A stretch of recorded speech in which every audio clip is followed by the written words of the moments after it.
হাসান হাফেজুর রহমান। আচ্ছা, এই নামটা শুনলে ঠিক কি মনে হয়? একজন কবি নাকি একজন ইতিহাসবিদ? আসলে অবাক করা ব্যাপার হলো তিনি দুটোই ছিলেন। তার কলম আর কর্ম এমনভাবে মিশে গিয়েছিল যা একটা গোটা জাতির আত্মপরিচয়কেই যেন গড়ে তুলেছে।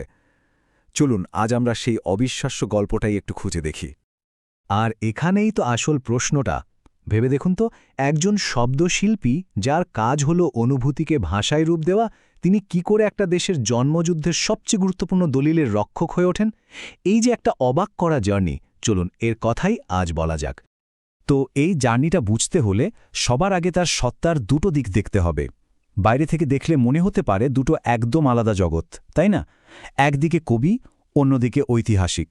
কিন্তু মজার ব্যাপার হল দুটোই আসলে বাঁধা ছিল একই সুতোয়।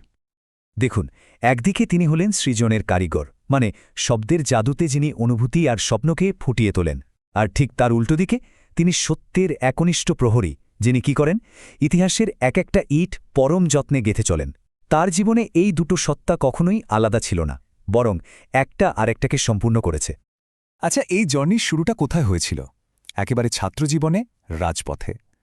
ভাষা আন্দোলনের একজন সক্রিয় সংগঠক হিসেবেই কিন্তু তার মধ্যেকার জাতীয়তাবাদী চেতনাটা জেগে ওঠে। ১৯৩২ সালে জামালপুরে জন্ম।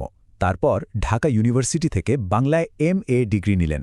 কিন্তু তার আসল পড়াশোনাটা শুরু হলো ক্লাসের বাইরে, একেবারে রাজপথে। সালটা ছিল ৫২, আর ভাষা আন্দোলনের সামনের সারির একজন সংগঠক হিসেবেই বলা যায় তার জীবনের রাস্তাটা ঠিক হয়ে গেল। আর ঠিক এখানেই দেখুন কামালটা। আন্দোলনের মাত্র ১ বছরের মাথায় ১৯৫৩ সালে তিনি একটা সংকলন সম্পাদনা করলেন, ২১শে ফেব্রুয়ারি। এটা কিন্তু শুধু একটা বই ছিল না, এটা ছিল একটা আন্দোলনের প্রথম শৈল্পিক আর ঐতিহাসিক দলিল। আর এটা বের হওয়ার পর পুরো দেশে যে কি পরিমাণ আলোড়ন তৈরি হয়েছিল তা অবিশ্বাস্য। তো একদিকে আন্দোলন তো চলছিলই, কিন্তু তার পাশাপাশি তার কলমটাও কিন্তু থেমে থাকেনি, নিজের গতিতেই চলছিল। আর ধীরে ধীরে বাংলা সাহিত্যে তিনি হয়ে উঠছিলেন একজন খুবই গুরুত্বপূর্ণ লেখক। তার সাহিত্যের জগৎটাও ছিল, জানেন, ঠিক তার জীবনের মতোই। অনেকগুলো দিক ছিল এর। যেমন ধরুন, বিমুখ প্রান্তরের মতো কবিতায় তিনি বলছেন গভীর অনুভূতির কথা। আবার আধুনিক কবি ও কবিতার মতো প্রবন্ধে আমরা দেখতে পাই তার ক্ষুরুধার সমালোচকের চোখ। শুধু তাই নয়, আরও দুটি মৃত্যুর মতো গল্পে তিনি আবার একজন পাকা গল্পকার। মানে তার কলমটা যেন একই সাথে অনেকগুলো ভাষায় কথা বলতে পারত। এরপর এলো ১৯৭১, যে ভাষা আন্দোলনের মধ্যে দিয়ে তার চেতনার জন্ম হয়েছিল, সেই চেতনারই ফাইনাল আউটকাম হল মুক্তিযুদ্ধ।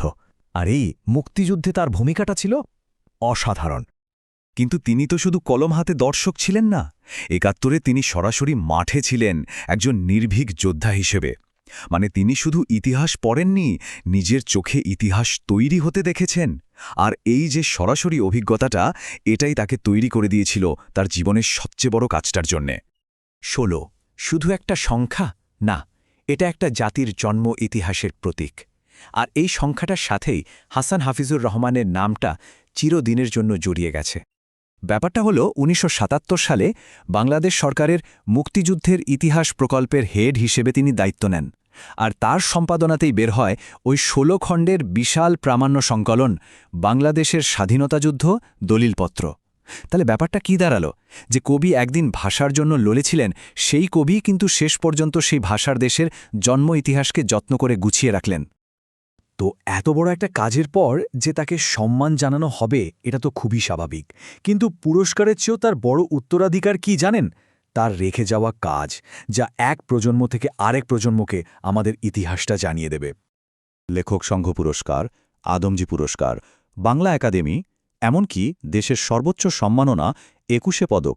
তার অর্জনের তালিকাটা বেশ লম্বা। কিন্তু মজার বিষয় হল, প্রত্যেকটা পুরস্কারই যেন তার এক একটা পরিচয়ের স্বীকৃতি। কখনো তিনি কবি, কখনো সংগঠক, আবার কখনো ইতিহাসবিদ। আসলে সত্যি বলতে কি, তার পুরো জীবনটাই ছিল যেন বাংলাদেশের একটা আয়না।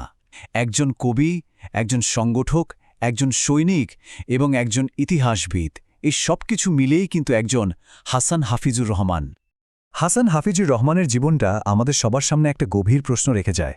একটা জাতির পরিচয় তৈরি করতে কোনটা বেশি জরুরি, শিল্প নাকি ইতিহাস, নাকি আসলে দুটোই একে অপরকে ছাড়া অসম্পূর্ণ? ভাবার মতো একটা বিষয় তাই না?